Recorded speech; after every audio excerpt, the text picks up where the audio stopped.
A 14-rank Moller organ was installed in the church in 1922. For 25 years following its installation, the late Bess Knudsen presided at the organ console, retiring in 1947. Mrs. Knudsen said of the organ, "Our organ seems to be alive. It breathes and it speaks. It has a personality that attracts. Its behavior can be described as can a person's. It is reliable and has dignity. It was given out of love." In 1961, the organ was rebuilt by J.R. Gould & Sons Organ Company of St. Paul. Tonal changes were made to the organ at that time, changes that produced the organ sound that was desirable for that period of music history. Approximately 200 pipes were removed and were placed in storage. The non-speaking pipes, arranged within the organ arch, were also removed. This included some remodeling of the altar area. Maintenance dilemmas emerged over many years, some of which included aging leatherworks, piercing high-pitched sounds, tonal weaknesses, and the mechanics of the action. By 1997, our music committee began the process of researching the instrument we had, identifying the existing problems, and discussing the approach which we felt was in the best interest of our congregation. We explored a variety of options, worked with several organ companies, and with our consultant, David Moller. In doing so, our goals became clear: celebrate the past and imagine the future. During this process, some of the organ pipes were discovered in the storage area. By the year 2000, our music committee made a recommendation to the church council that we hire Johnson Organ Company to rebuild our organ. In January 2002, the entire instrument was moved from our church to the Johnson Organ Company in Fargo for the start of the rebuilding. By June 2002, the organ was reinstalled. The outcome of the project includes enlarging the organ from 14 to 23 ranks by restoring and utilizing a majority of the stored pipes, and by adding new pipework, tonal changes, a return to the original arched area in front of the sanctuary, the construction of new chests, new organ chambers, and a conversion to a solid-state controller. We are grateful to our predecessors for their courage, gifts, and visions. We thank everyone involved in reaching this goal, and we look forward to continued use of our organ as we worship God through music. Grace Jones, organist. The earliest pipe organs were probably 4 centuries before Christ. In the Near East, many people contributed to it. Aristotle is considered to be one of them, but they were considered brutal, violent, and shrill instruments, and they were just used, nothing like what you see here, used to convene big, large meetings or some large convocation or some outdoor ceremony. And then from there it spread into the Arabian countries, Syria, the Byzantine, early Greek and Roman areas.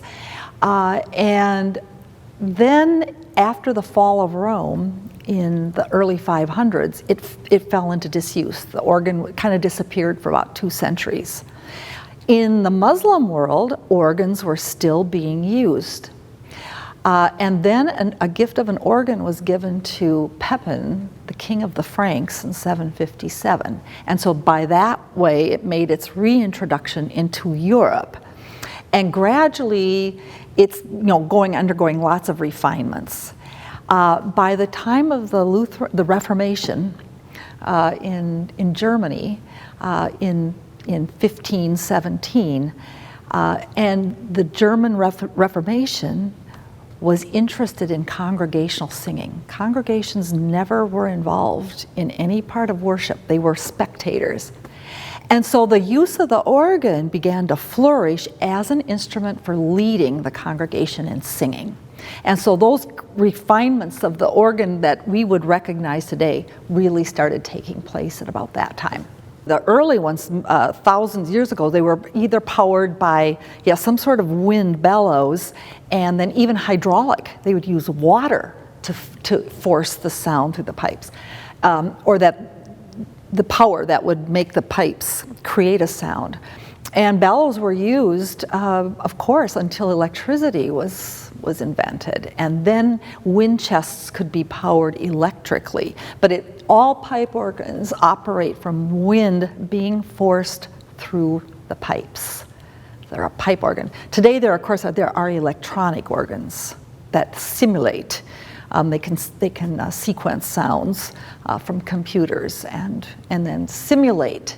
But for purists, a pipe organ is always going to be preferred because it's a living, breathing entity. You feel the vibrations in the room. They're like a human being in that they need to be cared for, tuned. You have to pay attention. If a pipe isn't functioning right, it's developed a cipher, which is a whistle. You have to have somebody come and attend to that. You can't just have anybody crawling up amongst the pipes because they're very, very delicate. In the sanctuary here, the temperature has to be kept at a certain level, otherwise the pipes are going to go in and out of tune. I often wonder how pipe organs back in the 18th and 17th centuries, how they must have just, the vicissitudes of nature must have just had its way, and people just put up with it, I guess. But now we would not want to do that. So the first organs were just a single keyboard. And then it probably was more in the 17th, 18th century before there were two keyboards. And what they're consisting of divisions of pipes. The main keyboard is called the grate, G-R-E-A-T.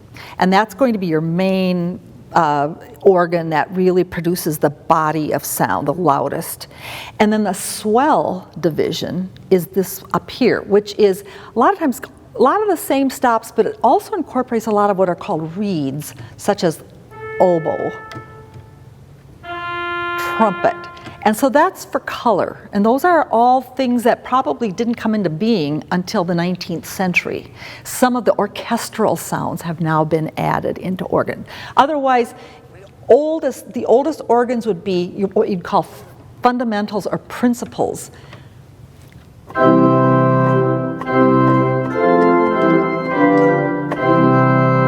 And then if you add in some color, and you can bring that in,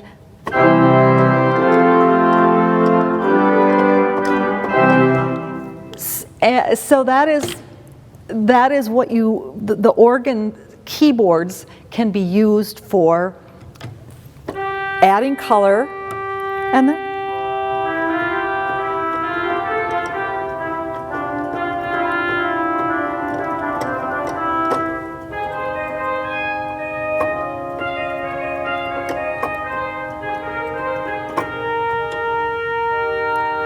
so there you have a solo against the accompaniment. So some of the really big, expensive $5-6 million organs have five what they're called manuals. These are two manuals.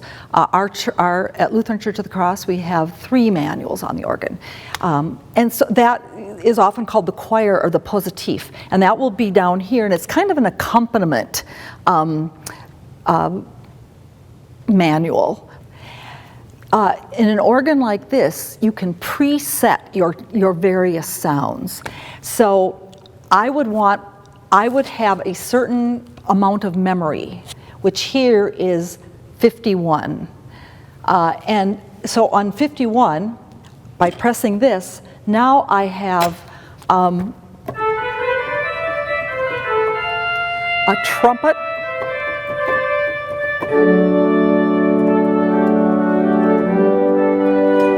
I would use that. For a hymn number, I would go to this, and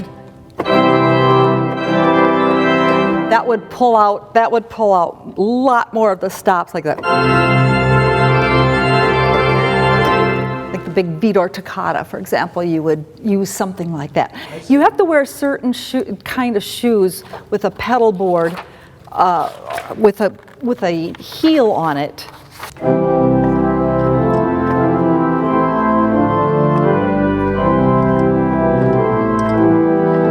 It plays the bass line.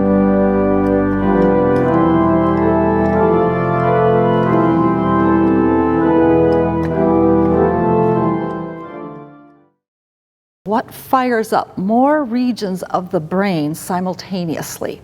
And people were thinking, oh, astrophysicists or something like that. No, an organist. An organist playing on an instrument where you're doing the higher level music. It fires up more areas of the brain because there's absolutely so much going on. And I remember as a kid taking organ lessons, the frustration of coordinating until it's that magical day when, oh, it happened. It just, somehow the brain figured it out, and then I was able to do it. But it's frustrating to learn how to do the hands and then the feet, because everything has to think independently. And then all the while you're pressing buttons and adding stops, taking things off. You're working with the volume. So it requires a lot of multiplicity in the brain. I have been a church organist since I was 14. I started lessons with a trained organist when I was 12. I was so moved by worship. So in the church I grew up in, it was a pipe organ, and there was a choir, and they sang all the liturgy, like the Kyrie, the Gloria, the Graduals, the Sanctus, all of the old Latin Mass, actually, that is still prevalent in Lutheran worship. So that moved me so much as a child. I'd go home and play church, and I'd get the hymn book out and go to the hymns and sit at our piano. I couldn't read music, I was too young, but I would just play by ear, play the hymns.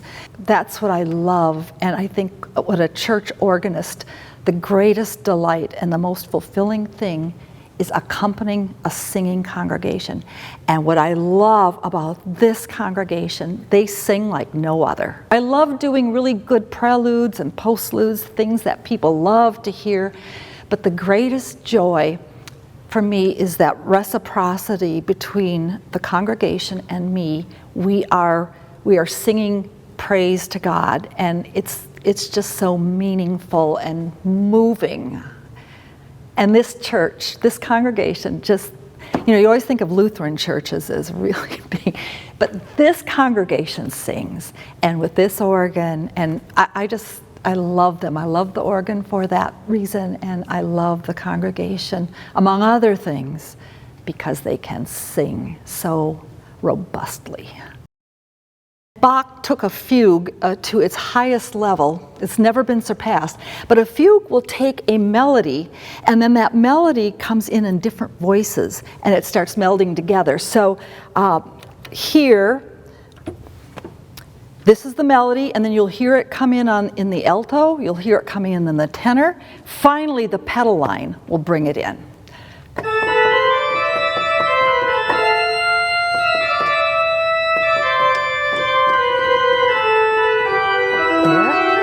There's the second one.